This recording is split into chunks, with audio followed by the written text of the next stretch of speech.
Welcome into episode 124 of the Cheesehead and the Bear podcast. If you guys need any sports merch, once again, check out Old Time Sports. Awesome website. NHL, oh my God, NFL, there it is. MLB, all of those, your favorite teams. They have a whole bunch of merchandise on there. Make sure to check it out and use code CHEESE10 at checkout to get yourself a discount. You have Cheesehead number one, Connor Kelly. Cheesehead number 2, Mason Berg signing in. Got to bear, Brennan Oaks. And the Viking, Alex Rudinger. Yes, Beautiful. Easy rundown today. We are not really doing any sports starters. We are just going to get into our 3 topics right away. We have got some fighting, some men punching other men talk coming up for you right away. Here's some grappling. 250? What did you guys say? 250? Yeah. Freedom 250. Freedom 250. 250th anniversary of America. Yep. So we're going to be, they're going to be giving some insight and talks, recap on Freedom 250. We'll then move into our NFL segment, given our 32 through 16 quarterback rankings. Next time we come on here, we'll be doing 1 through 15 or 15 through 1, however you want to say it. And then obviously the NBA Finals, just recapping that as well. Get into that in a little bit. But gentlemen, you can take it away. Taketh away. Freedom 250.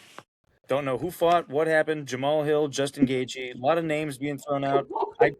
I know these names. I know them. Don't know what happened. So Alex or Connor, one of you can just get the ball rolling. You start. We'll just kind of go back and forth off the card. Yeah, so Freedom 250 or UFC 250 took place on the White House lawn, the south lawn of the White House, which for one is just absolutely crazy how that they can make something like that happen. Absolutely wild, but I was curious to see how it went, and it actually went pretty smooth. There was a little bit of weather that they were kind of worried about, but everything seemed to miss, and everything ran, awesome.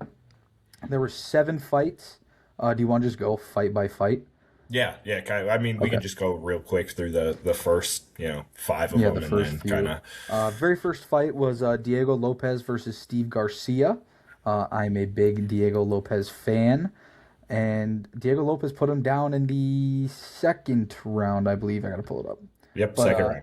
Yeah, Diego Lopez's dog. Awesome picture, by the way. He's Brazilian. He's not even American, but I wanted him to win over the American, kind of. So I don't really know how that makes me Definitely look, but dude, Diego Lopez is an absolute badass. That guy's gonna be a problem for a long time. Once Volk is gone out of the division, it's Lopez vision. Unfortunately, he just can't beat him right now.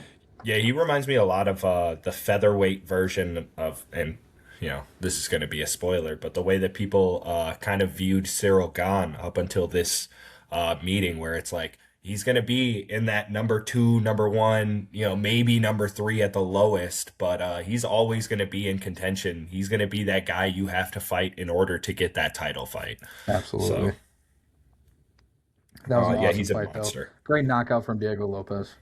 Huge. Loved it. Next fight up, we have Bo Nickel versus Kyle DeCow.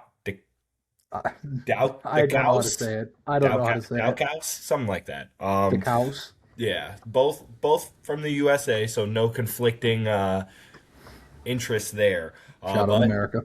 Literally. Widowy. Bo Nickel with the dub, round 1. Towards the end of the round, gets it done via KO, which is crazy when you think about the fact that Bo Nickel has really only been striking for, I want to say, max 5 years. Yeah, that might be a little generous too. Right. I don't want to undershoot it for sure, but at the absolute most, 5 years has been learning striking. Up till this point, he was an All-American wrestler through college. I don't know if he wrestled in the Olympics. I'd have to check that out. I don't know if he ever made there. I don't think so, but I could be totally wrong. But no, he's mostly known for his grapple and his ground game. But put him out, man. Put his lights out in the first round. It was kind of gnarly. It was a really, really good performance there from Bo Nickel. Yeah, he was not an Olympic wrestler. I did not think so. But yeah, Bo Nickal's one of those guys that when he first came into the UFC, he had some of the most hype around him that we've seen in recent years. He's one of those guys that Sure. came in and he was like, he's automatically getting, high praise from everybody. Like this guy is going to be DC insane. And DC loves that man. yes. And he's kind of proven it so far. He's had a couple bad performances. He only has one loss. So he did lose in the UFC, but Yes. a couple bad performances. But all of his other ones, especially early, would just take him down and submit him in the first, couple minutes or so. Oh yeah. So for him, especially being American, for him to go out on the White House lawn and get a knockout in front of everybody at the White House, it was a really dominant performance out of Bo Nickel. Two fights in a row where he got a KO victory. So Yeah, I he's mean, definitely improving on the feet. the fact that Bo Nickel now has some hands on him to where, you kind of have to watch out for his striking and with how good he is in the Always a grappling game. takedown threat, dude. Yes, dude, Oh, he is going to be really scary. I gnarly. did see something today, which if this fight got made, I would be pumped. And it is Bo Nickel, who's on the surge. He just had a great dominant win. He's ranked, but he'll be ranked a little bit higher. A potential fight with a guy who is the former champion, who's lost his last four, and his name is Israel Adesanya. Bo Oh Nickel my versus God. Izzy would be an He's- absolute banger of a yeah. fight. I'm taking Bo So Nickel in that fight, though. I'm not you gonna gotta lie. take Bo Nickel, man. Sorry, Gotta I take him. don't. Of course, Brennan's not. Okay, I was gonna say Brennan's not here for this one, but I gotta take Bo Nickel over the guy Izzy. He's lost a step, man. He does not have it anymore. So that He guy, does. But that would one be of the an goats, absolute but banger. Yeah, what it would be an absolute banger. So I'd love to see that. But great performance out of Bo Nickel. 100%. Next fight, lightweight fight was Mauricio Rufy versus Michael Chandler. Oh And man, God, dude. I like Michael Chandler a lot. Ever since he came in, he's just an exciting guy to watch. Unfortunately, it's just time for him to retire. I think Mauricio Rufy gets the first round knockout or TKO, I should say, Yes. against Michael Chandler, and Michael Chandler goes in there for entertaining fights, and he tries to kill him in the first minute or two, and he just gets gassed. And with the way Rufy fights, he is just so technically sound. His striking is unbelievable. He just couldn't stand there for much longer and just got really the shit beat out of him. Yeah, man. It really sucks. The Michael Chandler's age is showing, man. He doesn't have the gas tank anymore. He doesn't have the chin he once had. It's all kind of going downhill for Michael Chandler, which is really sad to see, when you think about watching UFC like 5, 6 years ago, and it was Chandler and Gaethje and Poirier and Holloway, the up and comers. Now those guys are they're kind of nearing the end, man. Except for Absolutely. one of them for sure. Possible spoiler, but it was definitely a hard watch if you're a diehard Michael Chandler fan. But like you had mentioned, Connor, Jesus Christ, Mauricio Roof. You know what I'm trying to say. Mauricio Rufy. Thank you. I could not get that out for the life of me. Looked spectacular. Like you said, very technical fighter. Really just outclassed Michael Chandler on the feet, man. It survived that initial burst, and then Chandler had nothing for him. So I'm not exactly sure who Rufy's next opponent is going to be. It's going to be a highly ranked guy. I wouldn't be surprised if it was, possibly whoever like number three is, maybe number four. And I wouldn't be surprised if he does win that fight. I would not be surprised if he gets a title shot in a few fights from now. But going back to Michael Chandler, unfortunate loss. Shout out to Rufy, but Michael Chandler versus Gaethje. If you guys want to get into UFC, that's the fight you want to watch. that was an insane. Um, Kind of speaking of insane fights, Josh Hokett versus Derek Lewis. I mean, I won't say that was an insane fight. To be honest with you, it was very, very disappointing. In all honesty, so insane on the other spectrum. The bad insane. Yes, yes. Derek Lewis or sorry, Josh Hokett takes Derek Lewis out via KO, TKO, round two. Derek Lewis looked like garbage, dude. Yeah, He man. looked awful, which is Horrible. insane considering the whole media leading up to this. He talked about how this is the first fight camp where he didn't miss a day. He's in the best shape of his life. He's felt that he feels the best he's ever felt in his career. And to just get dog walked from Yeah, the opening literally. bell, dude. From the opening bell. I think he landed 3 strikes in the first round. That sounds about right.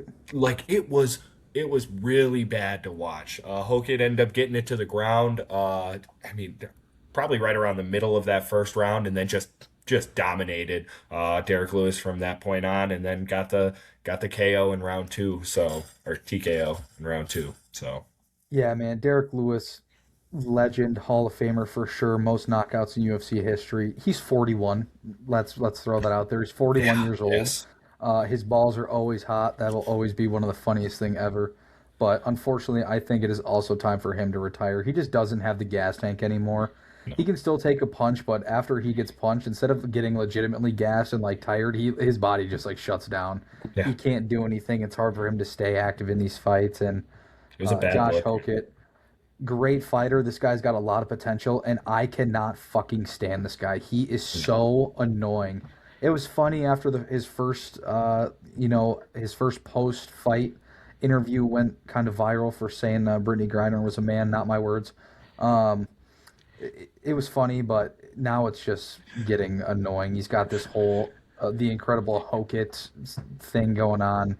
He's It's he's trying to annoying, but play up like the whole like WWE performance yeah, and he's in entertainment the aspect of UFC. it. It's like, dude, It's just it's it's bad, dude. Like just yeah, I get like when you I feel like he's trying to be like how Chael Sonnen was, right? Where he yeah. trash talk this and that, blah blah blah. But like Chael Sonnen didn't really go outside of the UFC with his trash talk and all that. So No. he kept it very, one on one versus the And he opponent or didn't versus make the it seem like he division. had two personalities. He would just look at you and be like, I think you suck. I'll beat your Yeah, ass. right. Cool, do that. Don't make it the Incredible Hulk is saying all these words. I'm like, shut up. Yeah, it's super weird. But as I mentioned before we started recording the podcast, I did just see Jamal Hill announced on his podcast that he is going to move up from light heavyweight to heavyweight to fight Josh Hokit.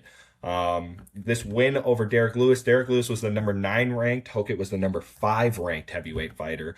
We'll kind of see, what goes on with that.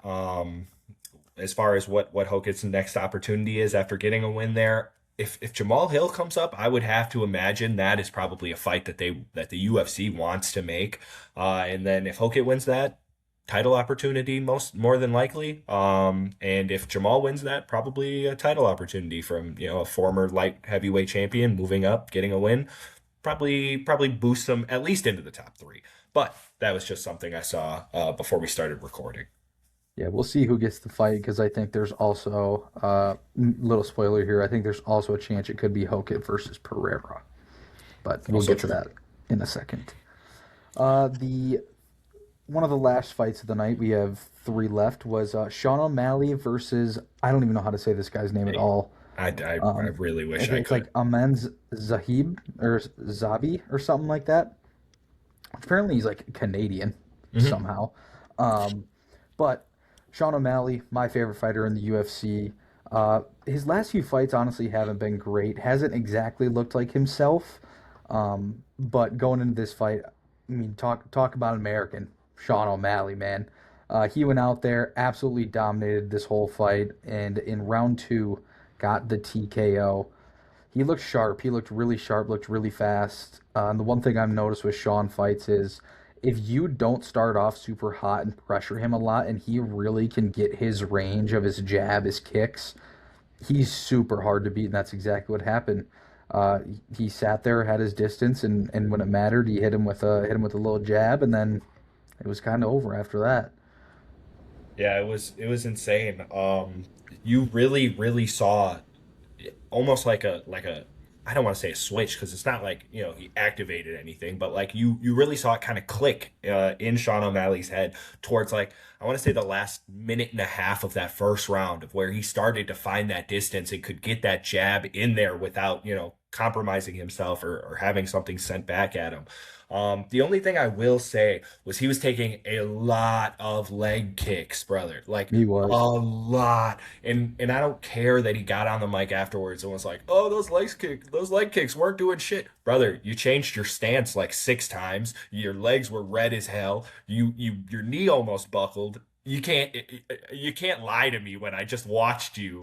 You know what I mean? Like, come on, man. I get it. You want to play it up and blah blah blah, but he's got to do something about that. Figure out how to check those kicks. Maybe get more comfortable in that southpaw stance. I know he likes to fight conventional and southpaw, but when you're going up against a guy who is conventional and you're conventional and he's trying to kick your leg, switch to that southpaw. You get a little bit more movement. You can bring that leg up quicker. You're not just keeping it out there, being like, are you gonna do it?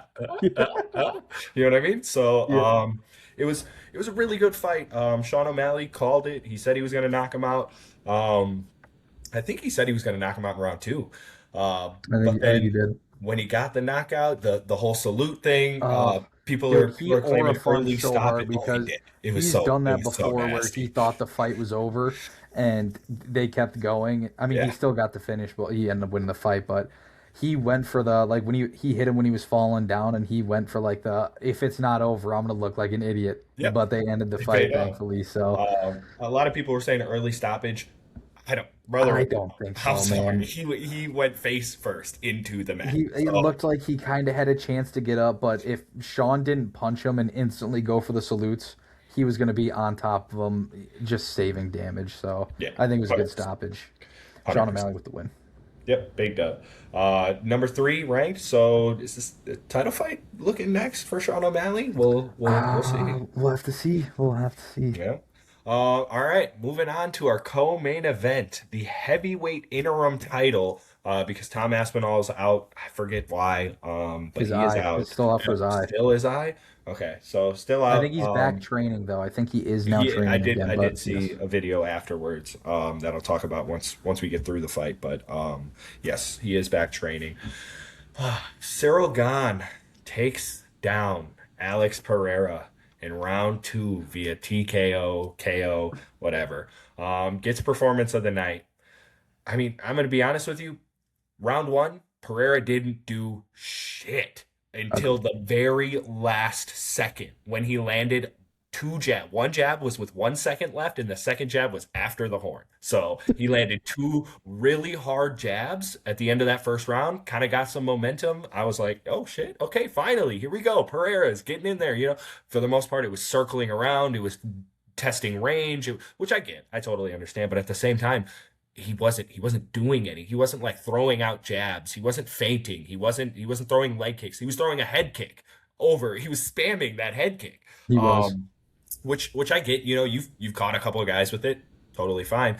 But when it doesn't work the first 3 times, maybe save Maybe it. try Maybe, something else. maybe save it for later. But round 2, Cyril Gahn puts him out. A lot of controversy on this one too. Everybody knows, and I don't think I'm going to be, a crazy hot take here. Cyril Gahn is one of the dirtiest fighters in the UFC. Everybody 100%. knows this. It's very, very well documented.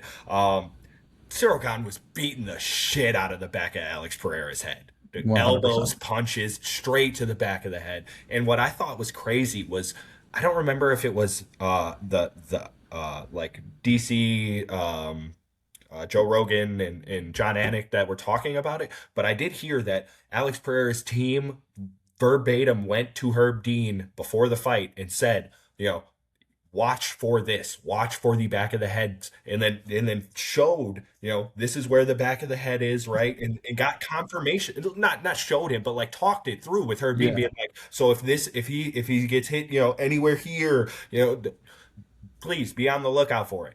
Nope.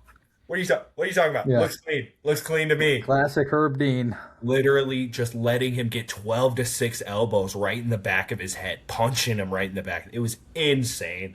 But to be completely fair to Cyril Gahn, he deserved the win. He had Alex wobbled like worse than Bad. worse than the Adesanya fight, to be honest with you, because the Adesanya, it was one and done, right? This, he got wobbled like 3 times where he looked like he was done for. So Cyril Gane definitely deserved the win.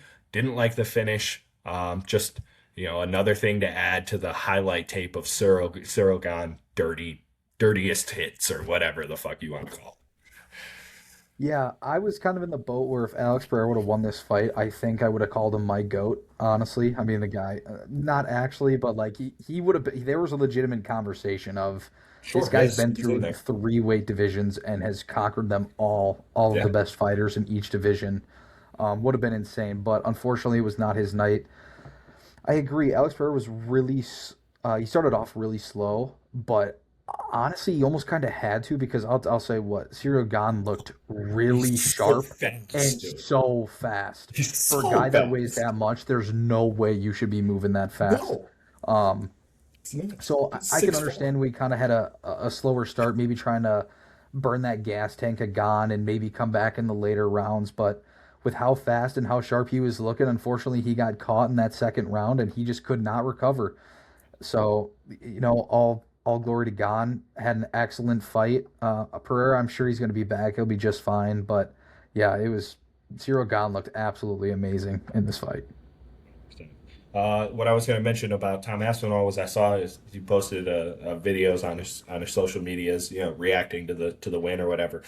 It's Yes, I Cyril did see Gane this. calling him out for UFC France that's happening in September. September. Cyril Gane said that, or not Cyril Gane, Tom Aspinall said that he would be up for that and that he should be ready by then because he's already training. So. We'll see if that fight gets made for September. It's the fight Cyril to Gane. make. I mean, Oh, Tom yeah. Aspinall was getting his ass beat, but unfortunately, that eye poke was legitimately so bad he It had was to stop. disgusting, Like dude. he literally couldn't Fuck, see. He's had to like, have surgeries, but that is the yeah. fight to make. Yes, 100%. And you have to. You can't keep doing this with heavyweight where you make guys defend the interim and then still have the undisputed out there, Yeah, but dude, it like gets kind of weird, dude. it's super weird. So you got as soon as Aspinall's back, you can't have gone defend the interim as soon as Aspinall's back. Get him in there, get him to fight, unify those belts, and my money's obviously on Tom Aspinall when he doesn't get Always. fucking eye gouged. But yes, that was that fight. And the main event was Ilia Topuria versus Justin Gaethje. A lot of hype over this fight. Ilia was 17-0. Justin Gaethje, just one of those wild cards. He's gonna be super entertaining to watch. You just never know. And The highlight. Justin Gaethje gets the win after 4 rounds. You could say corner stoppage, I guess it was slash quit. You know, he, No, it definitely was like he quit on the stool. I think that's what it's technically referred to as. He quit on yeah, the it was stool. it was a little bit of both. Ilya after another rough round four, goes back, sits on his stool, and you can kind of hear him say like "I'm Can't see. done," but He like said he he can't he see out couldn't of see either of his after round eyes. like two. Um, Yeah, I but he don't know kind of how said that like got I'm done, started. but he didn't really want to quit. But his corner was like, "Yo, we have to stop this." He was absolutely, his face was destroyed. I mean, honestly, and it was really surprising me because I'm a huge Ilya fan, and to see him take a beating like this, I was super surprised. But he's also never had a fight that went the distance like this. He hasn't been battle tested like that. A lot of the guys that he's fighting, he was up early. He'd done a lot of damage, and a lot of the guys that he was fighting would get gassed out, and they're a bit slower. Justin Gaethje could literally be on his pinky toe and would be fighting until he literally took his last breath. This guy is an absolute tank. The amount of beating he took and looks fine is unbelievable. So shout out to Justin Gaethje. I don't know how it went past the second round. Ilya hit him with like 4 or 5 liver shots, like back to back to back, Who and he just stayed up and kept well, he, fighting. he fell. Well, yes, yes, He got knocked down by those liver he, shots, dude. he They were did, but disgusting. the fact that he just got back up and then in round three acted like nothing happened and just went right back at it. Seriously. It was an unbelievable fight out of Gaethje. At 38 years old, he has won his very first title. So shout out to Justin Gaethje, man. The one thing he needed to add to that already unbelievable resume, man. I can't, you can't say it enough. so deserved. It's about time. You know what I mean? The ultimate American. That guy is so patriotic. Everything he does is for America and the troops and blah blah blah blah blah. But Ooh, no, one never thing. mind. Yeah, Okay, keep one going. thing I did I want just to thought of say something, but was Ilya Taporia, man. I went into this fight thinking like, Ilya's got this in the bag. Like I like Justin Gaethje, thank you for showing up. This entrance is super dope. Like, but thanks for showing up. You're done. Disgusting. This man's motor, his drive, his grit, his will is all that pushed him through that fight because those liver shots made me oh, cringe oh, so dude, it hard hurt. It hurt. to watch. So I can only imagine actually getting hit by Ilya Taporia like that was probably devastating. He is probably dealing with some health issues this whole week. Dude, yeah, So big shout out to Gaethje, man. It, like I said, the perfect cherry on top of the perfect UFC resume, man.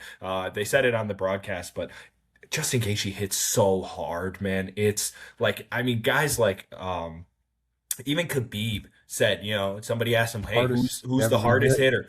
Who hit you the hardest?" Justin Gaethje. Justin Gaethje. Poirier will tell everybody Gaethje. Holloway will say Gaethje. Like everybody always says he hits the hardest. This dude, he just doesn't stop, man. The He history's there too. You go look at Paddy Pimblett. You look at Tony Ferguson, hit their Ilya, and then faces, dude. who's the other guy? He ends like it's ends in like Fiziev, an F. Rafael Yes, Fiziev. Fiziev. Yes, like look at those guys, man. They're It's fucked. unbelievable, man. Yeah, it's bad, dude. So big shout out to Gaethje, your new lightweight champion of the world, undisputed lightweight champion of the Undisputed. world. The last thing I'll say about this before we get into some football was the one thing I thought was super cool for everybody, everyone that was walking out for each fight, each person got to walk out with like a Medal of Honor recipient and like a really like high ranking member of I like the police or First military or something like responders. that. First responders, yes. Which I thought was super cool. So just the entire event, it was awesome. If you couldn't tell, in all those 7 fights or whatever, there was 7 knockouts. Every single one was a knockout finish in some sort of way. One Yeah, of the it craziest was cards I've nuts. ever seen in my life, and it honestly could be the best I've ever seen. So was a really, really, really cool experience to see. 100%. Football. Where's your transition from that, Mr. Transition Man? Oh, sorry. I was just sleeping for a little while. My bad. Oh, Brennan's awake too. All right, yeah, sorry. My bad. You just sent me an Spilled eight ball Diet pool. Coke everywhere, dude. I was so mad.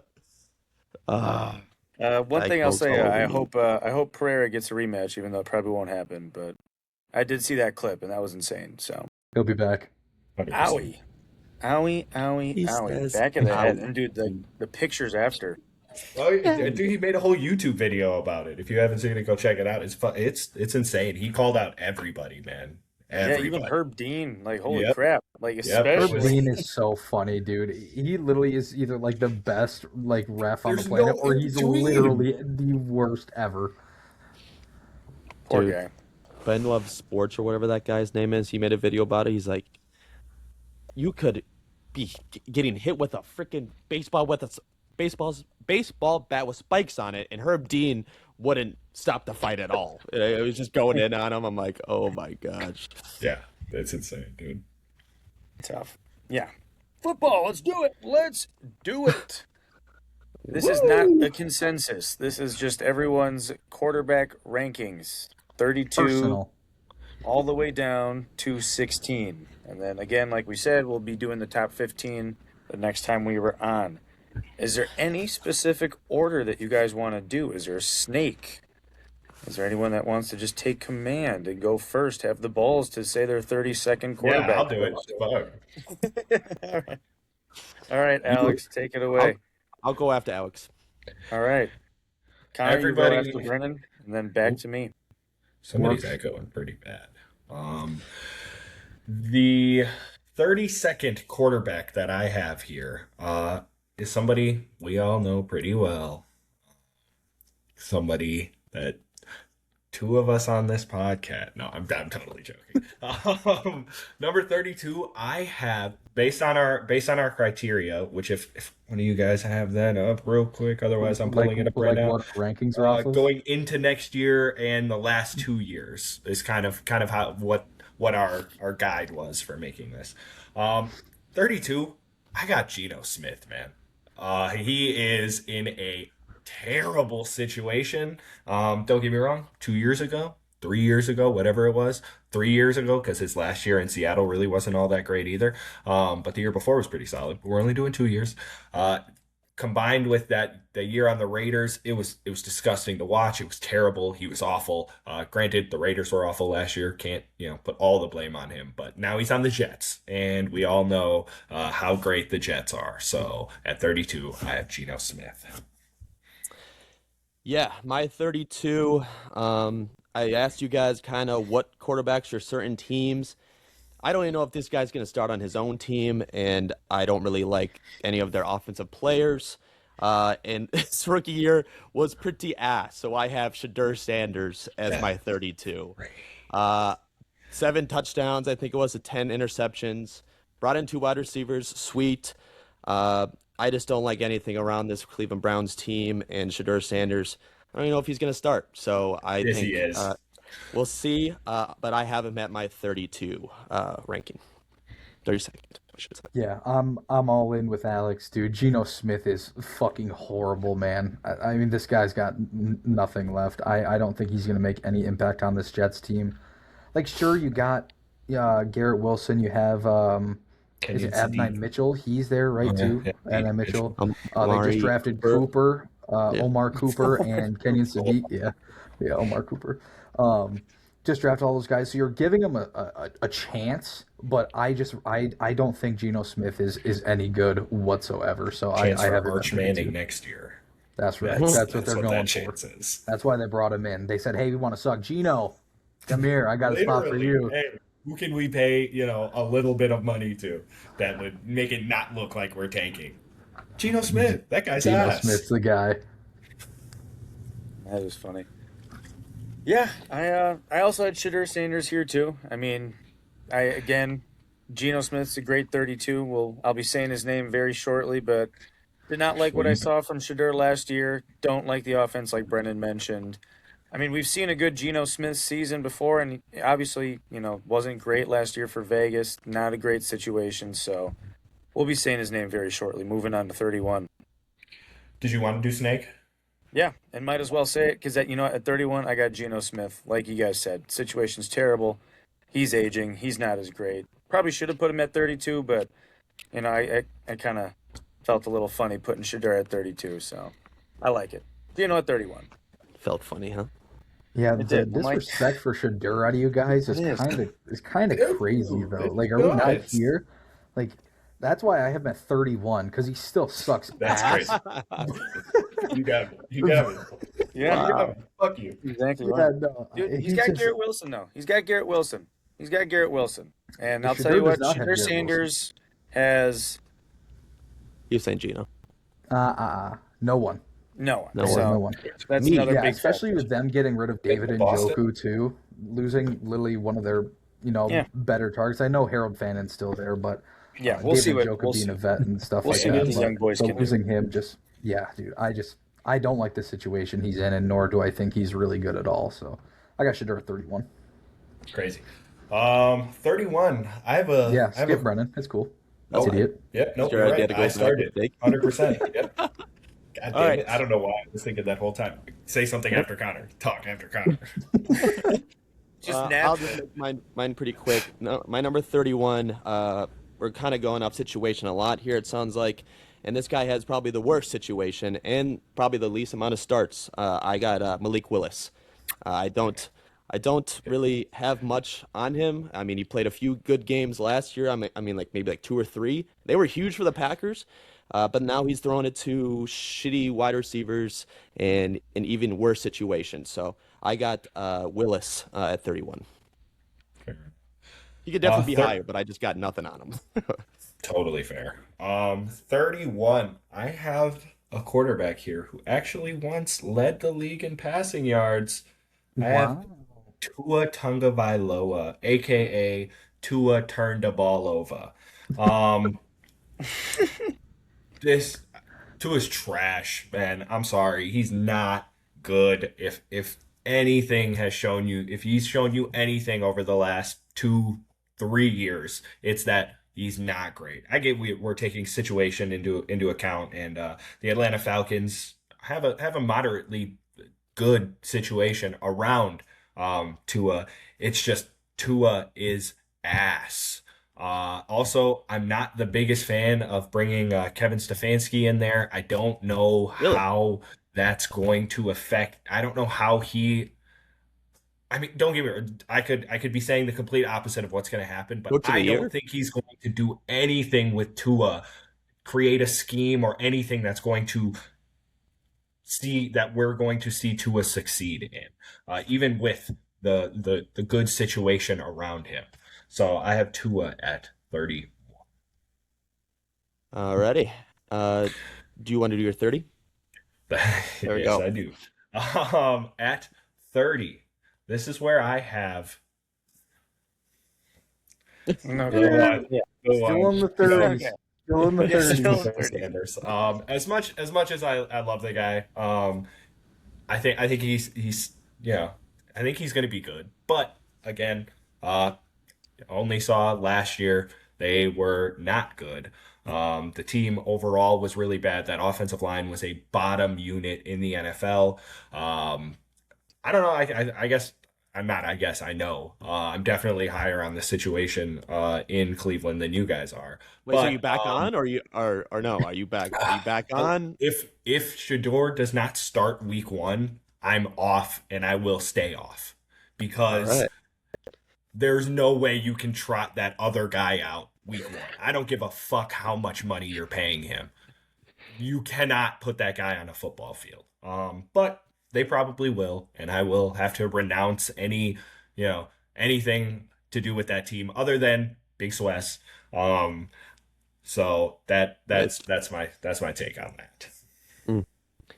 Mm. My 30, we've all said them. I'll make it short. Gino is my 30. So go Jets. My 30, this is where I have Malik Willis. As much as that kind of sucks, he was great for us when he was on the Packers. He came in and actually made a huge impact. Won us a lot of games, or not a lot, but won us, what, like 2 or 3 games in a row 2 years ago. And then against the Bears this past year, put up a great game. Just unfortunately, we couldn't capitalize, and that's not his fault. But he's going into one of the worst situations in football, like Brennan said. He just really doesn't have anybody to throw the ball to. They have Devon Chain, but he can only do so much. So, as much talent as I think Malik Willis has, and I think he could be great on a lot of teams, I don't think this is one of them. Dude, he is Yeah, it's getting bent over and He's fucked making money right now. though. He's making money as a starter, so there's that. Sure. Go he got his go him, contract. but that's about after these 2 years, that's about all he's gonna get because he's gonna struggle, dude. It's they're screwing him, and I feel really bad for him. I'm not gonna lie. It's all right. Hey, maybe you know what? Maybe just dump offs to Devon Chain won't be that Maybe terrible. he's the MVP. Who knows? No, that's not happening. But Maybe. we'll see. At 30, I've got Tua as well. Tua turned the ball over. Do not like him. He's slow, can't move, and when he's not throwing accurate passes to Tyreek Hill, he is not great. So we'll see what Drake London can bring out of Tua Tagovailoa. And at 29, former Falcon as well. I got Kirk Cousins starting for the Raiders. We'll see how long that goes on for. That is exactly who I have at 29. I have Kirk Cousins at 29. I'm just not a fan. I honestly think I get your, trying to bench Mendoza and kind of have him learn from a vet and everything. Kirk's done it for a long time, but he's just not really good anymore, man. And the situation there is solid. It's nothing crazy. It could be really good. It could be mediocre. We don't really know yet, but I'm not a fan of Kirk. He's old now. We haven't seen great things from him in the last couple of years, so I just think he's just kind of at the end of his career and ready to move on. Yeah, my number 29 is Kirk as well. No one on the Raiders is really doing much for me. Brock Bowers is obviously really good, but besides that, Kirk is just going to go in there for a year and then he'll go somewhere else or go into broadcasting. So I got Kirky at 29 as well. 29 is where I have Malik Willis. Already talked about him a whole bunch. Just haven't seen enough from him. One, and also the situation is atrocious as we've hammered home now. At 28, this is where I have Kirk Cousins as well. Aside from the one, I don't really want to say like halfway decent season. Started 14 games, but 2024 with the Falcons, he looked okay. Ever since then, I mean, he's just gradual decline, and I do understand that they brought him in to be that vet for Mendoza and coach him up, and he's had a really long career and has been moderately successful.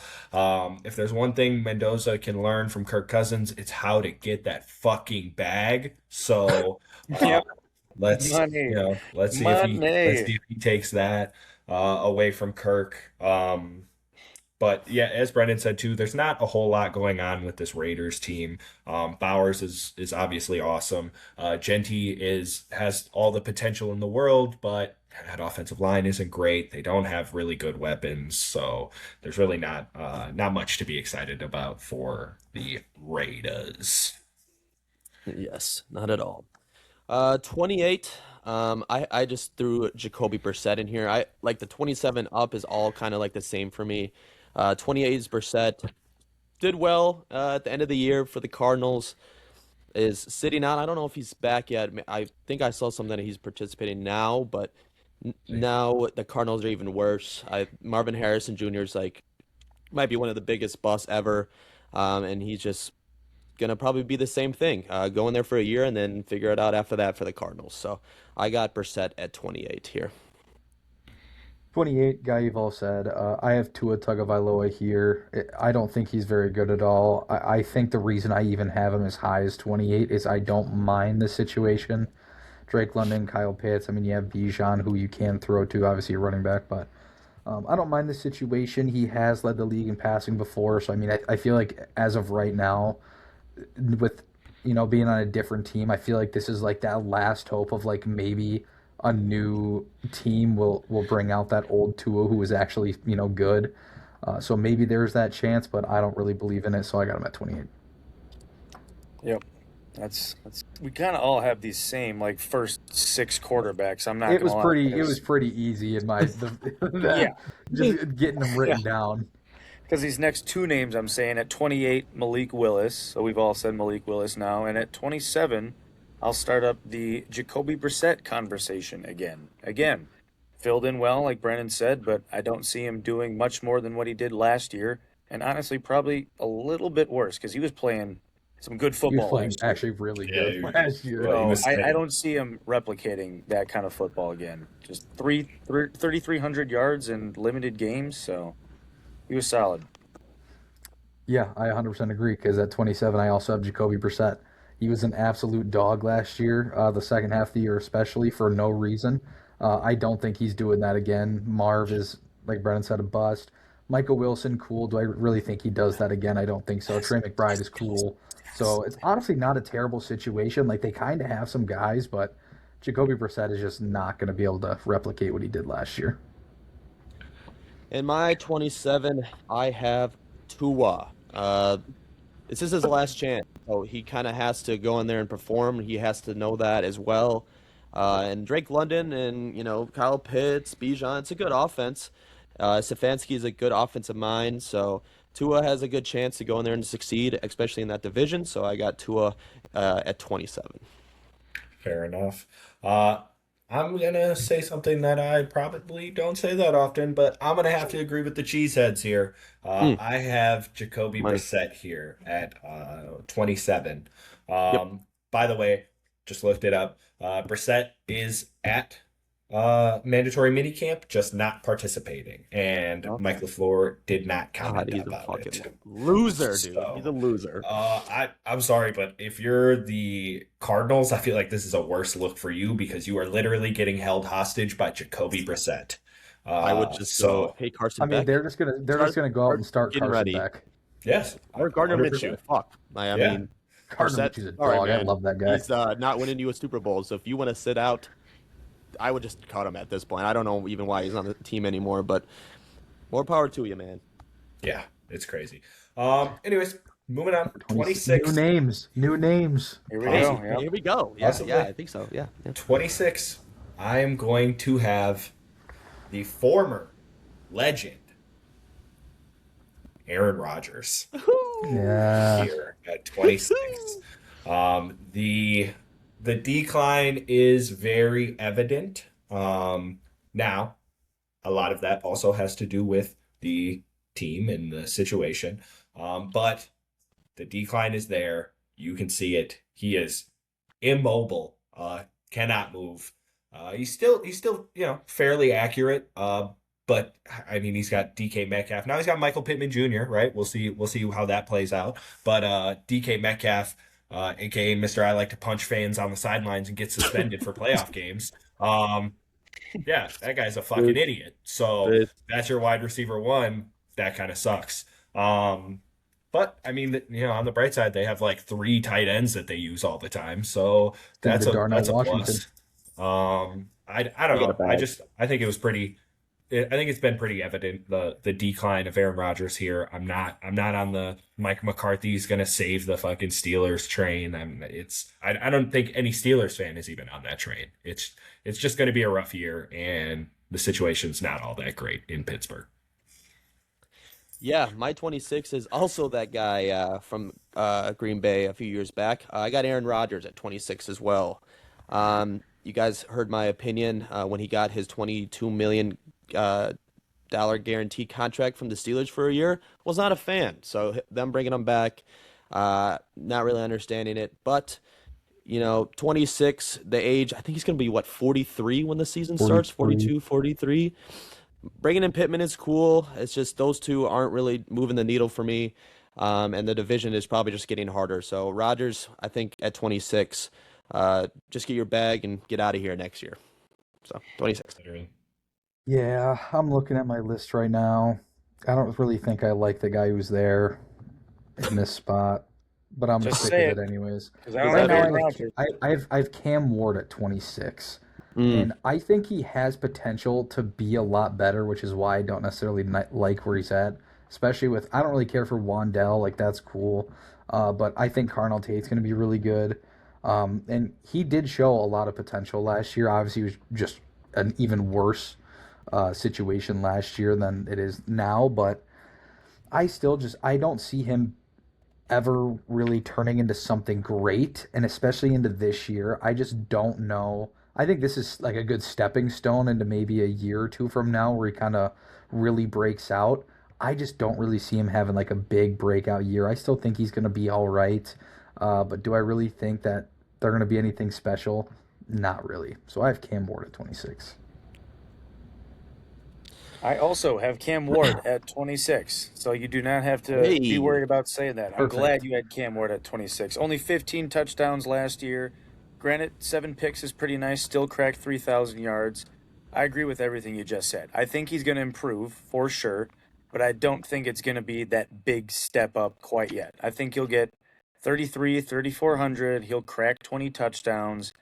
We'll watch the interceptions. I'm not going to say he's going to throw double digits because, we'll see. Hasn't done it yet, but the team around him isn't great. Again, just repeating all you said, but we'll see. We'll see. I don't love everything about Cam Ward in Tennessee quite yet. And then moving on to 25, I've got Aaron Rodgers because I had to put him in the top 25. GOAT. But yeah, he's he's getting old. So I was like, all right, I'm cool putting Cam Ward below him, but nobody else can be below Aaron Rodgers. He's just immobile at this point. Still can sling it, but immobile. I agree. I have Rodgers at 24. 25. Everyone's already said everything. He's just getting old, man. There's just not much he can do. DK and Pittman are cool. Maybe he has that one last hoorah, but yeah, no. Rodgers, unfortunately, the decline is here, and this is his last season. You didn't skip a guy, right? That was 25. You said 24. Yes. Okay. That is number 25. Okay. Should I say 24? Yes. Yeah. You did say I just no, wanted to make sure you didn't skip he's something. 25. Perfect. Even better. All right, my number 25, Cam Ward. I mean, can't say too much else. I guess I'll go with Brian Dable coming in. Top 25. He's the number one overall pick. I'm a Wandell guy, so top 25 with the season he had and the expectations for this upcoming year. I think this is a good spot for him. That's crazy. 25. Cam Ward. There you right. go, I just- guys. I know. It was Now just like, new dude, names. Cam Ward being Dude, like, these are why consensus lists are so much better because we're just saying the same thing over and over again. I'm not gonna say anything about Cam Ward. You guys All right. said This has everything. got to be perfectly. some switch I up was, here at I was gonna 24. say, Yeah, just I think there- I looking at think it, this dude, is just seeing phenomenal. Rodgers above Cam Ward, I was kind of like, ooh, I mean, that's not Yep. great. But Yep. So 24 here. Right. We're on now. Yep. I have Bryce Young here at 24. oh, Give me your patch. Give me your patch That's right fine. now. fuck you. That's fine. Take I'll that. give you- I don't I'll want to give hear you- you I'll for the give you the Panthers jersey. once this year. I'll give you the jersey. Give me the How about jersey that? right now. Yeah, that'll fit. That's crazy. I mean, he didn't have he had his career year last year, right? 3,000 yards, 23 touchdowns, 11 interceptions. He had an insane playoff game. Yes, I understand that. Recency bias is real. I understand he played very well against the Rams. I saw it. It was great. He's not been good. He's been decent. Right, He's right, been right. serviceable. We agree with what you're saying, but you yes. were just the Bryce Young guy. Yes, so I that's was. why 100%. Let me we're coming at live you. in my delusions of Bryce Young will be a viable starting quarterback for the foreseeable future. Wrong. Not great. I also I don't know what the fuck the Panthers keep doing, drafting all these ginormous wide receivers. I don't know what their plan is. They have a good offensive line. They brought Rico back, right? I'm not about to sound like No. an idiot, right? Nope. No. These are the Steelers, I so. think. Yep. Love that. But Hubbard to the moon. Yep, Chuba, and also who's the guy that tore his ACL? Brooks. Yep, Brooks. Jonathan Brooks. Not all that excited for those two coming out of the backfield. Brooks, this is the second time he's torn his ACL, so this is a pattern. Chuba Hubbard is mid, so really nothing there. The receivers, Dogs. Tet, beast, right? Who else? Jalen Coker. Beast. Yes. Nah, you can't say beast yet. He hasn't done. He hasn't done. You were on the Beast train. No. Good. We can go find it. We'll I'm find on the the tapes. good train. Maybe I was on the dog train. We'll say that. Dude, is this my Kyler Murray of last year? This is blowing my mind. This is blowing my mind. I'm not sold. This Panthers You're defense kicked isn't off going to the be all that Panthers good. That's fine. I just said you can take the jersey. Nobody wants to be on that trade anyways. It's okay. Exactly. So I do. I just don't think Bryce Young is the quarterback of the future for a permanent answer for Carolina. Unfortunately, not really living up to that first overall pick hype. All right. Hey, whatever you're doing with your fingers, please stop doing that. My number 24 is the oh, with your other hand. I don't know what you're doing with your other hand. Is shitbag. A lot of people are now going on him, his train. I can't remember his stats at the top of my head, but bringing in Tyson will be good. Olave will be good. Juwan will be good, but I'm just shitbag. I'm not a fan of him. So I have to see kind of how he plays. Everyone is kind of hyping up the Saints team for.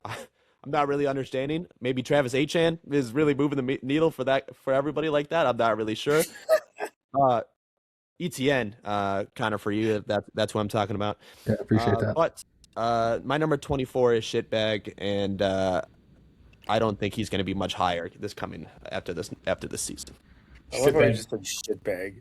Shitbag threw for His middle name 2,310 touchdowns, 6 interceptions. Right. So Yeah, I actually have it I written also, down as shitbag in here too. So yes, yeah, I also do because I have Tyler Shipbag at number 24 as well. I also money. don't know how to spell his last name, so if I ever wanted to, I don't know Well, how. it's pretty So simple. Shipbag is how it is. Yeah, Shuck. Shough. show. Pretty. Show, but Yeah, pronounced Shuck for some reason. spelling is hard, you know. Mm. Anyways, yeah, Spelling is Tyler Shipbag at 24. Um,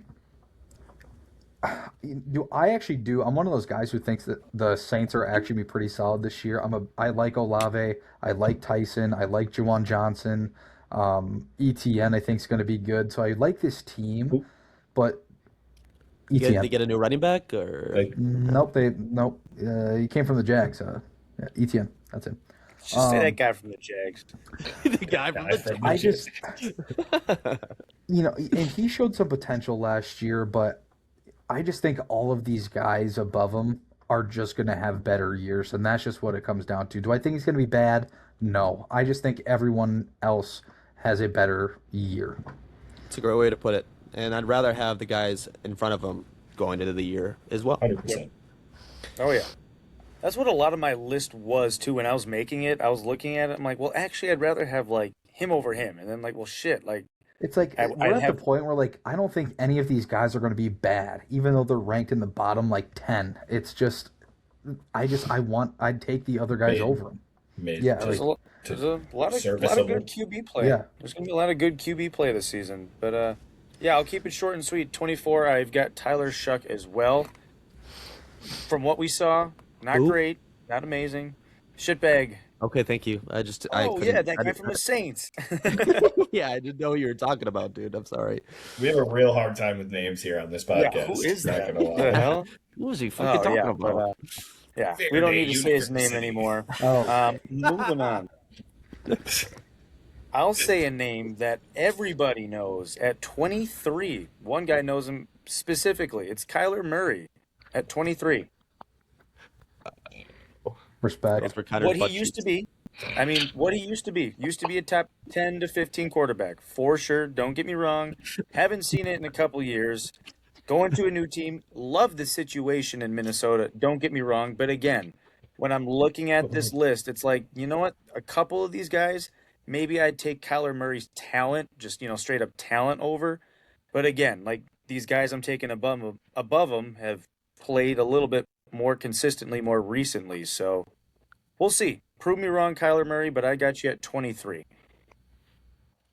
My number 23, I have Daniel Jones, the Indianapolis Jesus. Colts. Coming off an injury, I just don't really know what's going to be. He looked great last year, but like I just mentioned, the injury, as well as they also lost Michael Pittman, who some people might not think is a huge loss, but I personally have 700 been one of yards. those guys who is just, I'm not that Alec Pierce guy. I think Michael Pittman fit better when it was Alec Pierce and Pittman. Fuck you, Mason, dude. Your shit's ugly. I think it'd been better if those two stayed together because I think it was just a good dynamic between the two. He's now gone, so I don't necessarily love the situation. I think Tyler Warren is a dog, and JT also great, but Daniel Jones, we'll just have to see how he comes back from this injury. I think he's going to be solid as well, but like the other guys. Yeah, I said Jesus when you said his name because I also have Daniel Jones here at 23. Coming in with the injury scares me, man. I got to put that into on consideration as well. Um, and Alec Pierce, where we don't got to shit on him anymore. None of us really, except Mason, for some odd reason, is on that train. You can be on that train by yourself, go crazy. But Josh Downs is the wide receiver too. Not the biggest Downs guy, and I'm not really biggest Colts guy. So Daniel Jones at 23 for me as well. That's nuts. 23 is where I have Tyler Shitbag. Feel like we touched on that enough. You guys all had him at 24. 22, ironically enough, believe it or not, I have Daniel Jones. We Nice, are guys. killing It's it almost here, like we're guys. friends or something. Yeah, Crazy. we're Almost like we definitely we'll share We definitely did not do. talk a lot of to each other opinions. at all, by the way, about Right. these I mean, lists. this is just kind of what the ranking should be. I mean, Yeah, this you is kind this of, is yeah. this. If you disagree, you're wrong, and you're an You're idiot. wrong. You're an idiot. Fight us in the comments. My number 22 was Bryce Young. They will. I'm not saying anything else. He's shorter, so I got him at 22. That's about the nicest thing I can say. Disrespectful as fuck. 22. Bryce This is Young where guy. I have. Yeah, maybe Where'd that give come him the from? badge card too. Dude. I've been here. 22. This is where I have Kyler Murray. Just haven't seen enough recently, especially after last year. Wasn't playing good, injured, all the above. The situation, I agree, is wonderful. Actually, I mean Jefferson, Addison, Hawk, like you have a lot of guys you can throw to, and elite ones at the most. So, are we going to see an old Kyler Murray? I don't think so. I don't think he's going to be great, but we'll have to see. Prove me wrong. Packers are sweeping the Vikings. Lucas Van Ness, baby. Check Come out our on, Mason son. Post, man. Better get comfortable on the ground. Lucas 10 Van sacks. Ness. Jake Zeller said 10 sacks. We'll see. Yeah, he's very smart. What do I? That's funny. 22. We've said his name. I've got Daniel Jones at 22. I think he could have another good season. Proved he was, a solid QB1 while he was healthy. So, granted, Pittman's gone. I like Josh Downs. I like Pierce. So, had him a little higher than you guys. 21. Yeah.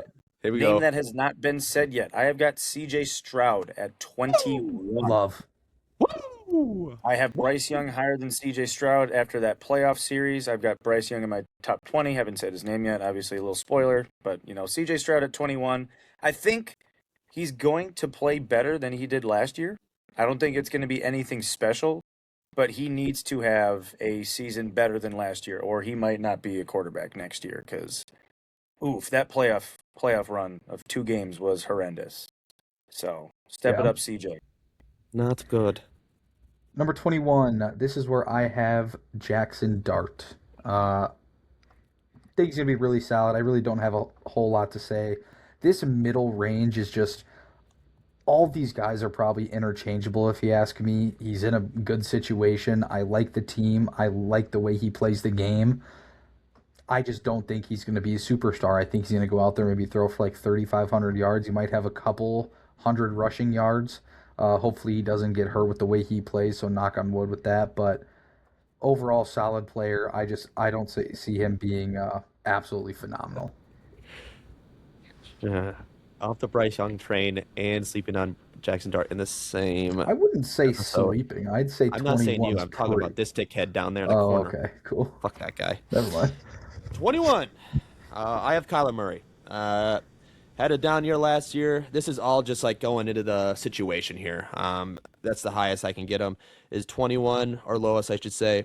Throwing it to Justin Jefferson, Hawk, got a deal or whatever Alex said a few weeks back. He's motivated. And then KOC. I think he's a very good coach, and I think this team is going to be pretty damn good. Kyler Murray could definitely be closer to 1, but I just got to see it. So right now I'm putting him at 21. I like it. At 21, I also have Jackson Dart, so it's a good shout from Cheesehead number 1. Fringe. For once. No, I've had some good takes. we'll You take see. that back. I'm on a 3-week heater I right knew now. Brennan and I would have him the highest. I knew it. I knew Brennan and I would have Yeah, Dart the obviously. You guys are freaking dart gobblers. highest. Oh, Addicted wow. to cigarettes is what he means. Yes. That is what I'm talking about. Not. I'm not. No. At 20, this is where I have Kyler Murray. I allowed my bias to pull him down, maybe a little bit farther than he should, but to me, honestly, this is one of the best situations, I think a free agent quarterback could have found themselves in. And we've seen really good football play out of Kyler Murray, just obviously not in the most recent years. So we'll see. Hopefully this team around him can really help do that or help elevate his play, and then hopefully Kevin O'Connell can come up with a scheme to kind of suit his strengths. Right. All right, and then my number 20, CJ Stroud. Those playoff games were pretty ugly, and he's kind of in that Bryce Young situation where, it's beautiful around him, and he's just got to, play really well to get a contract the following year. So CJ Stroud, his situation is better, so I have him at 20, and he's got to prove a lot of people wrong because a lot of the Davis Mills talk is getting disgusting. So we gotta put that to bed, CJ, or you might be out of here after this season. So CJ Stroud at 20 for me. Yeah, 100% agree. I also have CJ Stroud at 20. Those playoffs games were rough, man. Um, yeah, I don't know. I really don't have a lot to say about him because it could go just into an absolute whirlwind of multiple things, but he's got to prove everyone wrong. Like Brennan said, this is one of his last chances, I think, before they realize that he's really just not the guy. Poor CJ, man. The, No de- one the had him decline outside. has been unbelievable, bro. It's been like you have to study this shit to make it make sense. Oh, Literally. I know how to study it. You just look up one video and then look at his play after that video. That's all it is. Right, right. That's the real fucking curse.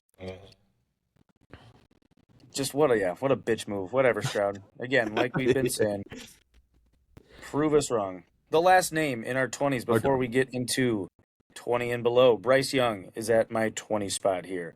Did say, I'm respecting him a little bit more than you guys, but again, these names, there's a lot of good QBs this year, and even my guys at like 16, 17 are pretty solid. So moving on. At 19, you've already mentioned his name a little bit. I've got Jackson Dart at 19. I really do like the upside, but again, all these quarterbacks, 18 and below, have proven to me that they can be solid QB1s and they could go possibly win a playoff game. So, Jackson, your time is coming, but for right now, you are stuck at 19. Dude, shout out to Mason for having him the highest on his list because I had Bryce Young at 19. I thought that was going to be the highest. But yeah, Bryce Young. I was really, really pulling for him last year, and he did. He actually played really well. Probably played his best season. I am a huge Tet fan. I think he's going to be absolutely amazing. Jalen Coker, dog. Mm-hmm. Um, Mm-hmm. I think this is the situation for him. I think coming off of last year, I think he really got a lot of I can't think of the word for it right now, so I'm gonna stop talking. Bryce Young at 19. All right. I hate words. Dude, I had something in my head. It just left. I just love how Bryce you go, Young. I'm done. Confidence. That's it. That's the word. He got a A lot lot of of confidence confidence. after last Yes. year. Right, right. That And is There we true. go. I think that's gonna help his play this year, knowing that he went into a playoff game against a phenomenal Rams team and almost won. So I think he's gonna take that to the bank with them and play phenomenal this year. Money. My number 19, I can't do it. But 19 is Jackson Dart. So Mason made a very good point where everyone in front of him is, solidified number one. Jackson Dart played really well without Scatterbo and Malik Neighbors. So getting both of those guys back are going to be unbelievable for Daddy Dart. But my number 19 is Jackson Dart. Just put the pen down. I don't know what you keep picking up. Just put it down, I please. can't help it. Please. This is taking so long. We gotta freaking hurry. I'm going to speed through this. Number 19. This is where I have CJ Stroud. Obviously, unbelievable rookie season. Obviously, the fall off after that, like Brendan said, was immense. I will say that the second half of last year, he really did start to pick it up and started to play really well, and then put together absolute stinkers for the playoffs. So, take that with a grain of salt. But I will say there, Brendan kind of swung me over to the Texans side when we did our team rankings, kind of breaking it down for me. So I have CJ Stroud at 19. At 18, this is where I have that quarterback from that team from Denver, Bo Nix, at 18. That guy is dog Holy. shit. He's also coming off a fractured ankle. Right. Fair. We'll see if all reports say he should be ready for week one. I think that the The system around him obviously is very great, and I think that's part obviously of what I think nobody really besides Denver fans would agree that that's kind of what props Bo Nix up when it comes to his quarterback play and all the things like that. I just think that all these guys I have later, I would take over a Bo Nix coming off a fractured ankle in the AFC basically championship. It Right was at the the end, yeah. semi whatever the fuck it's called, Yeah, it Yep. is the one. divisional round. Yeah, Sure. because it's wild card divisional Yep. championship. There we go. So We the have a football divisional podcast. round of the playoffs, coming off that fractured ankle. We'll see how long it takes him to kind of settle in, see if he still is mobile, because that was a pretty big part of his game, is being able to roll out, throw, Move. play Yep. action passes, all that kind of throw on the run, all that kind of stuff. So we'll kind of see how that fractured ankle affects him in those first couple of weeks. But yeah, that's where I have Bo Nix. Bo Nix. My number 18, I hate to put him here. We all love him, but just at the last end of last year, he was just struggling. I mean, you can put it up to injury. I have Baker Mayfield. Pod favorite. Lost Mike Evans, Igbuka, McMillan. Those are guys are going to have to step up and fill those shoes. Godwin is just getting older by the minute. But I think it's just going to be, I'd rather take these guys at 17, 16 and below. So Baker Mayfield is going to be my 18. He's proven it that he can be really good. Let's just stay healthy for a season. Let's just do it. And maybe he can Yeah. be back up to that top 10-ish range, but just last year when he just fell apart and everyone just kept getting injured and lost the division to Bryce Young, it was just like it just ruined it for me a little bit. Still love him, but I'm gonna put him at 18 here. Yeah, my number 18, maybe it's disrespectful, maybe it's not, maybe you just guys are you have him close and you haven't said him yet. I have Jalen Hurts at 18. I think he's terrible. I can't trust him to throw the ball whatsoever. Losing AJ Brown, so now you have Smitty and Lemon, who we'll have to see how he does his rookie year. We all kind of know what Smitty is. Do I think he's going to be a really good wide receiver one? I don't know. I still think he's going to be all right, but without having AJ Brown on the field, we'll have to see. I don't trust him throwing the ball whatsoever. Sure, there's still that threat of the scrambling that he has, but I don't think Jalen Hurts is very good. I think we kind of saw him peak in the playoffs that one season, and I don't really know if he has that anymore. If it's not a tush push or a designed run, I don't trust him with the football. So maybe it's also a coordinator thing. Maybe it's an offensive coordinator thing. We'll have to wait and see. But as of right now, he's going at number 18. I do not hate that. Yeah, that is it's really tough. These next two names that I'm saying, these at 18 and 17, but like Brennan said, unfortunately I've got Baker Mayfield. I think I had him 6 or 7. I said it this time. But legitimately, I did. I think I had him at 6, maybe 8 at the lowest on our QB rankings last year, and to I put had him him high 10 last year. spots below, he Yeah. was the biggest drop for me that I've noticed on my list. So unfortunately, the play wasn't great. The team has gotten worse. I can't put him any higher than 18. And another name that was literally just said at 17. It's crazy to say it, but I got Jalen Hurts at 17. The tush push is nothing special. He hasn't really shown me that he can, run crazily like a Lamar Jackson. So there's no, dual threat, scaredness to him that's, like a Lamar or Jackson Dart. And he's made some good throws over the years, but he's made a lot of bad throws. And looking at these guys below him, I trust their accuracy and arm a little bit more than Jalen Hurts, unfortunately. So it's crazy to say that Jalen Hurts was also in my top 10 last year, maybe 11. He took a big dip as well. And that's your Yeah, starting quarterback in Dynasty. yeah, Yeah, it's it's Joe Burrow. disgusting. Joe Burrow. You. Joe Burrow season. Number 17, I won't say a whole lot. Baker Mayfield. I'm always going to root for that guy. Just absolute gunslinger. Do I think he could jump up again next year? Absolutely. We'll have to wait and see. But after how he played last year, he's got to sit at that 17 mark. Yeah, 17 for me. Jalen Hurts. Jalen Hurts losing AJ Brown is gonna suck. He's on his like what seventh or eighth OC already in the NFL. So, or maybe the He's the last. problem. Yeah, yeah. I mean, he's doing everything that he can. He's just not the greatest thrower of the football, in my opinion. So now Mekhi Lemon's going to have to go save that offense, and he's already banged up. Goddard's 30.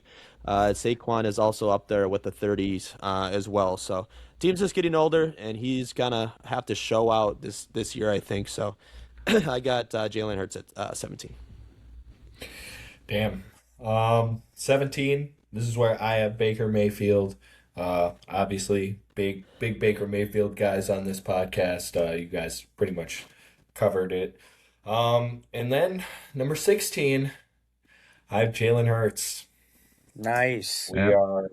We are individual free thinkers here. That's what he was. I knew it. See, he was mentioning. He was like at 16 or whatever. I was like, I think he's got Hurts at 16 because I got him close too. I had him even lower than that, dude. That guy sucks. Yeah, he's not. He is definitely not one of the great quarterbacks in the NFL. That is for sure. I think Connor really summed everything up really well. Unless it's a designed run or a tush push, he doesn't give you anything in the run game. He's not a breakout scramble threat. So that's really not a threat. I guess the word would be when you're playing him. Also, the offensive coordinators. My people who use that as an argument to me, right? Saying, "Oh, he had a bad offensive coordinator this year or in this year, but look at when he had good offensive coordinators." I feel like you're losing your own argument for yourself. Yeah, when you 100% are you are. that dependent on an offensive coordinator, what you I understand they run the offense, they call the plays, this and that, but why is that not an excuse for everybody in the NFL if that's the case? Oh, they have a bad offensive coordinator. No, they're just really fucking good, or they're just really fucking bad. Hurts seems to get this grace of like, well, he's had 7 coordinators in 7 years, blah blah.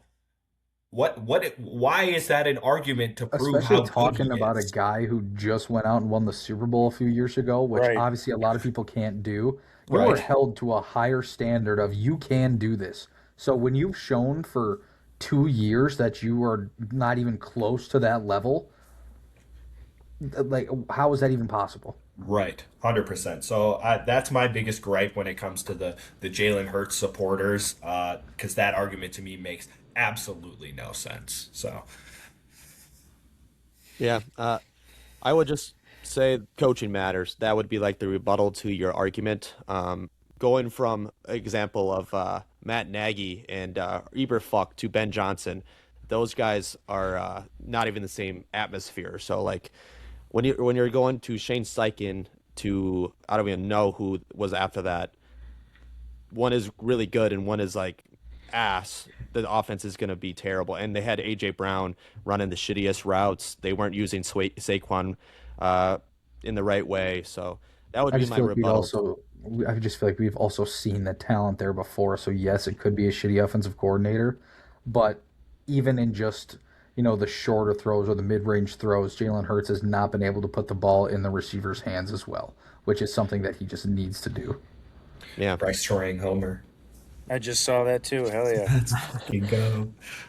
Can put that up to the wide receivers reading the Bible and books on the sideline too when they're not even worried about the game. They're reading books. So, yeah, that guy's out of there. So, Mekhi Lemon to the moon. Now, my number 16, this like 16 to like 12, 11 is so hard. I'm If you bounce back and you hate this, I don't really have an explanation for it. I just put Brock Purdy at 16. Brock Purdy at 16. Mike Evans at 32 years old is going to be his wide receiver 1 coming into the season. George Kittle is somehow going to be ready for week 1. I don't know how that. I'm not buying that until like we're like in like late August or whatever it is, because that's unbelievable. But yeah, Brock Purdy and the guys above him, I'd rather have, and I'm just going to say he's a Shanahan merchant. So I'm going to say 16 Brock. I don't hate that. My number 16, I have Jaden Daniels. could be a little bit too low, which I can understand, but we're talking about a guy who last year, when he was playing, did he look good? Yeah, he looked pretty solid. He, it's not that bad. Um, It's bad okay, enough to get Mason out of here. Yeah, Fuck. dude. I just hope that he wasn't talking shit and saying dumb shit again. dude, that was so Literally, funny. please. When Can I it, cut out again? God, Son of a fucking- God bitch. damn son it. of a bitch. Um, That's killed. but yeah, Jaden Daniels, when he was playing last year, he was solid. He definitely wasn't the same as he was the year before his rookie year. Um, but he also dealt with just a lot of bullshit injuries last year with his arm and then some other Backwards injuries. elbow. Yeah, Okay. dude, like, which was nasty, by the way. Uh, so it's just one of those things where we'll have to see how he comes back from these injuries. None of them were like super crazy by any means. Like they weren't torn Achilles or anything like that. But just kind of having those injuries pile on back to back throughout a season on top of not playing super well. I don't know how much I can trust him going into this year. I'm absolutely expecting a jump, but as of right now, I got to put him at 16. I don't trust it enough to put him any higher. I would rather have these other guys. Yeah, I was like thinking that for like what that Daniel Jones because he's playing really well, but Daniel Jones had like a major injury, while Jaden Daniels was just getting banged up, obviously with the elbow, and I think him coming back is going to be better, and you're not really gonna have to wait on too much for him to be But back. I You're also just don't really like his situation whatsoever either. I mean, they have Terry also McLaurin, who's now how old? Like 30, yeah. 31, Well, that's the thing that he and they wasn't lost participating. Debo. Yeah, that don't matter. Yeah, so his wide receiver too McCaffrey's is Luke, ruined. He Luke actually played McCaffrey. pretty damn well last Yeah. year. So I don't Debo know. did play solid No, last year. Like Luke McCaffrey's the wide receiver too. Their running back is Rashad White. Like I hey, what don't happened like to the that chick? What happened situation. to the Chigaconquo ball glazing that you guys were doing I for do like a like week? Chigakongwa a Huge, lot that is actually. a huge No, but I upgrade. think the Terry McLaurin situation, why he struggled, in my opinion, is he is an older receiver that didn't participate in any of the mini camps before because he was battling contract bullshit. So Yeah, him coming holding in out. with audio contract is obviously going to be better because that happened to CD 100%. Lamb too because he wasn't doing anything, got hurt. You can't do that. You can't just go a month in and then just go, yep, I'm ready to play full speed football, especially at 32. So I'm not going to knock Jaden Daniels for his type of injuries and especially his situation because it was an anomaly last year. I don't think Terry McLaurin helps it at all. Anyways, I don't think he gets 1,000 yards. Yikes. If he plays We'll every see. game, it's pretty cemented that he'll get 1,000. He In my fucking opinion. better. He fucking better, I don't dude. If think he so. doesn't, then $5? Sure, All right. $5. Clip it. easiest $5 I've ever made in my life. Yeah, because he hits it every year. You're right, except one. Yeah, this year No, he hit it. You didn't hit it last year, but that's fine. didn't play. You said play every game. Still not hitting it. That guy sucks. that'll be a fun bet to be keeping up with. But yeah, at 16, I'll NFL keep it short and 17. sweet so we can move on. Brock Purdy. I took Brock Purdy at 16. I think it's literally the perfect spot for a guy like Brock Purdy who comes in, does his job well, always has a good team around him. Weapons this year might not be as exciting, but again, he just goes out there. It doesn't matter who he's got because, again, they're always hurt. That team is never healthy. And again, the 15 guys I like ahead of him just a little bit more, maybe more exciting, but Brock Purdy is that perfect, just right in the middle of the pack quarterback. You know what you're going to get from him every time he steps on that field. So Brock Purdy at 16. And that will leave us for 1 through 15 for another time in a week. Excited for that list. The only name I think that was said, I think, so Bo Nix was mentioned by Alex pretty low. Other than that, Idiot. and Jaden Daniels. So those were like the two like Yeah, solo shut your names I think that were whore ass. mentioned by Connor and by Alex. So we'll see if we have any other big disparities moving forward next week. But gentlemen, let's just get into the NBA section. Recap the NBA finals. There's really not much to talk about other than the Spurs being absolute dog shit chokers. I don't know if you Right. gentlemen saw or if you guys sent that, but Oh, the fact that they blew like double-digit leads in I think every Every single game. Yeah, it just that shows is the unbelievable. inexperience was there. You can't win an NBA Finals with a bunch of 20-year-olds. You can maybe get there, but you need some sort of veteran presence, and Harrison Barnes was not it. So I don't know if anyone has anything to say about their young lack of veteran presence, but I mean, we can just kind of go anywhere. But that was the first thing that really stood out to me was their lack of veteran presence in that locker room. No Greg Pop either. So Yeah, I mean, I'm just gonna the vet that they brought in that screwed them out of basically winning the championship is De'Aaron Yes. Fox. Yep. yeah, no, I I'm mean, not even calling him a vet because he sucks. he's considered a vet on this team, so Yeah, that's what aged they for brought. sure. They brought him in to be that guy, and they gave him a bag. So that's kind of he's 100% a veteran on this team.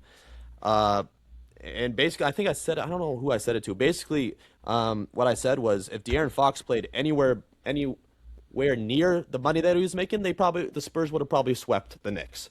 I think he averaged like 12 in this series when he was probably the money wise supposed to be in that 25 to closer to 30 range, and the closeout game he scores 7 points as the lead guard. Obviously, Castle played like shit too, but that guy is young. You can throw the young tag on him. De'Aaron Fox has been in the league for what 7, 8 years, maybe more than that. I just I don't understand why Mitch was still playing him. He was playing like shit. Shout out Michigan. That's where we were watching the game, and it was just like, dude, I was like, hey, how many points do you think De'Aaron Fox has? And everyone's like, oh, I don't know, probably like 14, 12, 7. So that's I'm throwing the blame on De'Aaron Fox. Wemby, didn't play, elite the whole finals, but man, they got to get off Fox, and everyone in the world is saying it, but it's going to be so hard for the Spurs with his contract starting this summer. So shout out him for scamming the Spurs. Literally forced his way out of Sacramento to only go to San Antonio. Is the only place he wanted to go, and he fucked them out of an NBA championship. Um, you know, yes, you brought up the closeout game, 7 points, absolutely fucking disgusting. I'm thinking about the game before that too, where he just Any of them, pick went any of them. They're went all up for ass. a So layup I in the mean, you're very last crazy. second, allowed the Knicks to come back. You could have just dribbled the ball out, but nope, goes up for a layup with a guy literally breathing on his neck. Goes up for a layup, gets it blocked, and then the Knicks take it back and score. It was just it was a disgusting series from De'Aaron Fox. Wemby, like Brendan said, also wasn't playing up to the I think the level that I think people kind of had him at leading up to this finals. But I mean, you look all around, like we said, double digit leads blown in every single game. We talked about it a lot, talking about how these young guys are coming in and playing out of their minds and blah blah blah. Well, they got to the biggest stage, and it really didn't look too hot. The team was very young. Their inexperience showed a lot.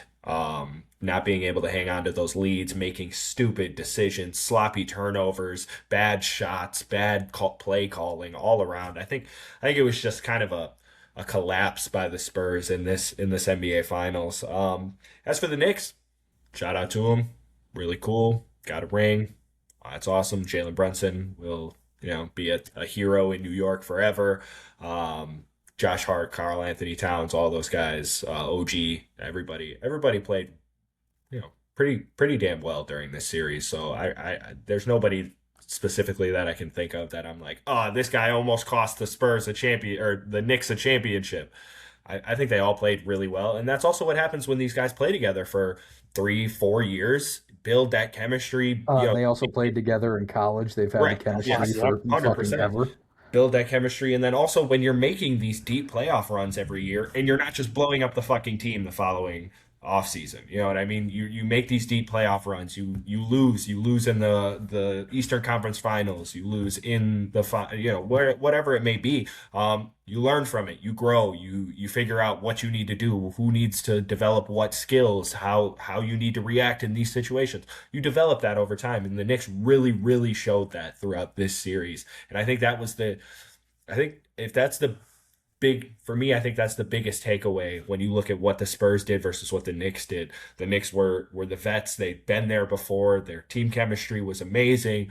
The Spurs just played really good series, and when it came down to it, they just couldn't perform in the brightest lights. Yeah, the Spurs felt like that team that obviously, like we've said a bunch, obviously super young team. I'm sure we'll see them back again, but it's just a young team with a lot of talent and a really bright future, but not a lot of team chemistry. And this Knicks team is a team that's been playing together for, a little bit now. You got the vets in there already. Everyone kind of knows what it takes to get over that hump because they've been so close before and they were finally able to do it. So yeah, shout out to the Knicks. Shout out to Jalen Brunson, man. Absolutely phenomenal game seven, 45 points. The rest of his team scored 49. Like absolutely wild. And the fact that he took like $113 million pay cut or something stupid like that, like this season, to get this roster and this team together to then go win a championship is absolutely awesome. So shout out to them and for the Spurs, man. They'll be back. Did they play good? No, they didn't in the championship, but this is such a young core that we're going to see them for a real long time. They're going to have to clean up a few pieces, De'Aaron Fox, and kind of go from there. But you got to take away some positives from this. The fact that as a team of a bunch of 20-year-olds, 22-year-olds, and stuff like that, you're making the championship. It's a good sign.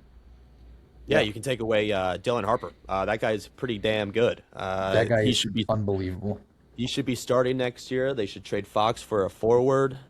Yeah, shout out Brunson, 45 in a closeout game, up there with Giannis in his closeout game. And then Mitchell Robinson, I'm going to give him a shout out as well, having some of the biggest rebounds and playing really well when Karl Anthony Towns had 2 points and was in foul trouble. Actually fouled out. So he had 2 points in the closeout game, and I saw Huck Porty playing. It was blowing my mind. I was like, "What is going on? Why is he playing?" Because I came to the game. Made some nice plays. Yeah, he's a hustle guy for sure. Defensive, yeah, for sure. Yeah. So, shout out the Knicks. They got it done. I saw some of the clips of New York burning down, which is like, that shit's crazy. Real, actually, like just like fights too, like some like New York versus New York. Like people are just getting in fights. They're disrupting buildings. Like they're just terrorizing shit. I saw some lady trying to like leave in a truck, and people just started jumping on the truck and breaking it. It's like, all right, for one, that's messed up. But two, you realize where you live, and you've seen the scenes that have been happening during this. Why are you going out? Why in the world, after they win, would you be like, yeah, let me get in my car and start driving through them? In what world do you think that's smart? Idiots. Stupid. No, yeah. I got a question. I got a question. What's your question? A couple questions though. So I love next questions. year, just next year, like before anyone else says something, I've got some questions. Mm-hmm. I also have one. Is Jalen Brunson? So like, I already made it my list. I made my list. Top 25 players going into next year in the NBA. Just kind of did it when I had a little bit of time.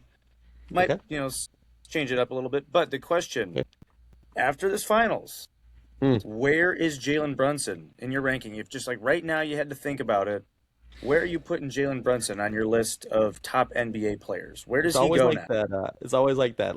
Especially in football, dude. The quarterback that wins the Super Bowl is always like put up at the top. When Jalen Hurts won it, everyone's like top 5. Sam Darnold, he's like the third best quarterback. That's what we did.